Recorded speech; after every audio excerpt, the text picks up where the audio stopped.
Hello, everybody. Thank you very much for being here. Appreciate it. And thank you very much, everybody. I'm grateful to be here today with members of the House and Senate who have poured their time, and they really have their heart and energy into the crucial issue of prison reform. A very respected man, Chairman Chuck Grassley, and my friend, where's Chuck? Chuck? Thank you, Chuck, very much. Worked hard on this. And Bob Goodlatte. I saw Bob here. Thank you, Bob. Great job. Senators Lindsey Graham, Mike Lee, Tim Scott, Rand Paul, and Doug Collins. Fantastic people who've worked so hard, and we appreciate very much what you've done. I really do. Thank you all very much. Working together with my administration over the last 2 years, these members have reached a bipartisan agreement. Did I hear the word bipartisan? Is that, there you go. Did I hear that word? Huh? That's a nice word. Bipartisan agreement on prison reform legislation known as the first step. And that's what it is. It's a first step, but it's a very big first step. Today, I'm thrilled to announce my support for this bipartisan bill that will make our community safer and give former inmates a second chance at life after they have served their time. So important. And I have to tell you, I was called when I announced, and when we all announced together this news conference, by some of the toughest, strongest law enforcement people, including politicians, by the way, who are so in favor of it. And I was actually surprised by some, like as an example, Mike Lee and Rand Paul and others. No, it's got tremendous support at every level. It's really great.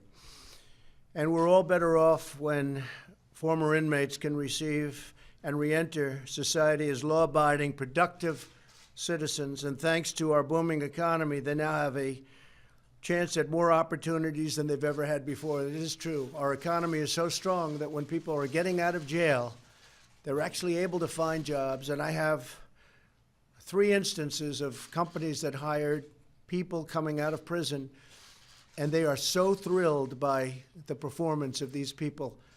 And now they're doing it more and more and more. And a lot of people are seeing this. It's great. They wouldn't have had the opportunity, frankly, except for the fact that the economy is so strong. And our job market is the lowest and best it's been in over 50 years and seems to be getting even better. Our pledge to hire American includes those leaving prison and looking for a very fresh start, new job, new life.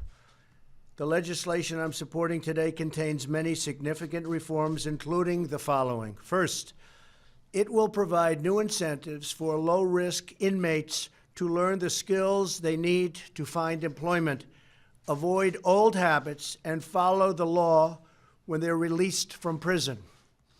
These incentives will encourage them to participate in vocational training, educational coursework, and faith-based programs.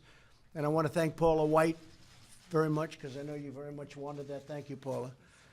That reduce their chances of recidivism and, in other words, reduce their chances of going back to prison substantially. Second, this legislation will allow federal inmates to be placed closer to their home communities in order to help facilitate family visitation. So important, because we know that maintaining family and community ties is key to a successful reentry into our society.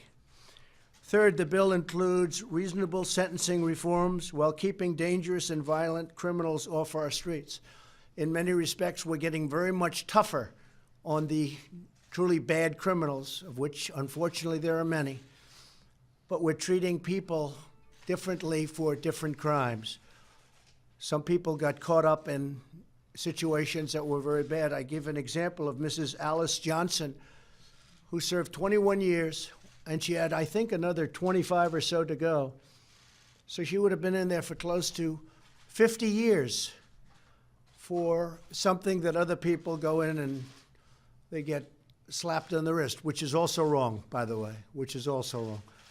But I'll never forget the scene of her coming out of prison after 21 years and greeting her family, and everybody was crying.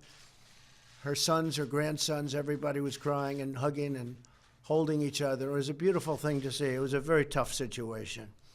Among other changes, it rolls back some of the provisions of the Clinton crime law that disproportionately harmed the African American community.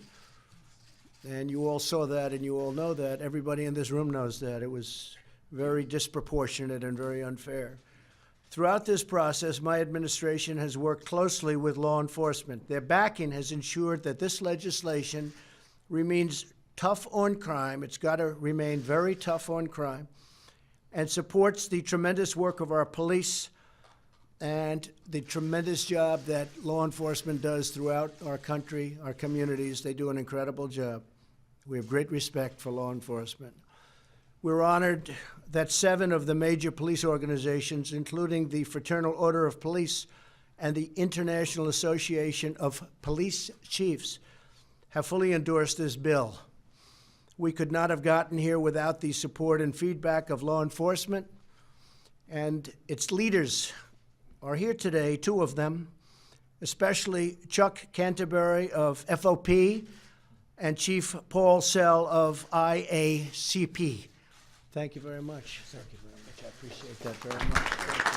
Thank you. And these are 2 tough cookies. They want what's right. They want what's right. And interesting, if you look at Texas, if you look at Georgia, if you look at Mississippi and Kentucky and some other states that are known as being very tough, these are big supporters of what we're doing. And some of it's been modeled after what they've done. They've done a tremendous job. My administration will always support the incredible men and women of law enforcement, and we will continue to pursue policies that help the heroes who keep us safe. They are truly heroes. We also thank the more than 2,000 leaders in the faith community who have signed a letter of support.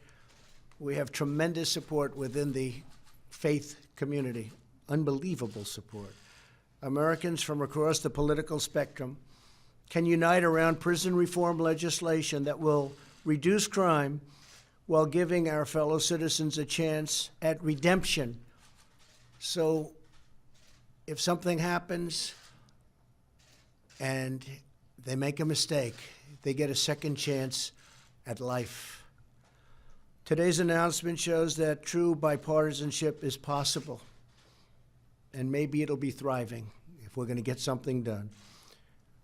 When Republicans and Democrats talk, debate, and seek common ground, we can achieve breakthroughs that move our country forward and deliver for our citizens. And that's what we're doing today, and I have great respect for the people standing alongside of me. I urge lawmakers in both House and Senate to work hard and to act quickly and send a final bill to my desk, and I look very much forward to signing it. This is a big breakthrough for a lot of people. They've been talking about this for many, many years. I want to thank Jared Kushner for working so hard on the bill. Thank you, Jared.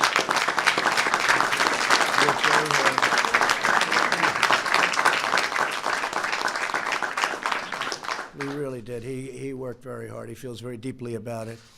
And it's my honor to be involved, and it'll be an even greater honor to sign. So good luck, Chuck and Mike and Rand and everybody. Lindsay, everybody back here, go out and see if you can get that done. And if you can, I'm waiting. I'll be waiting with a pen, and we will have done something. We will have done something that hasn't been done in many, many years, and it's the right thing to do. It's the right thing to do. Thank you all very much. Thank you very much.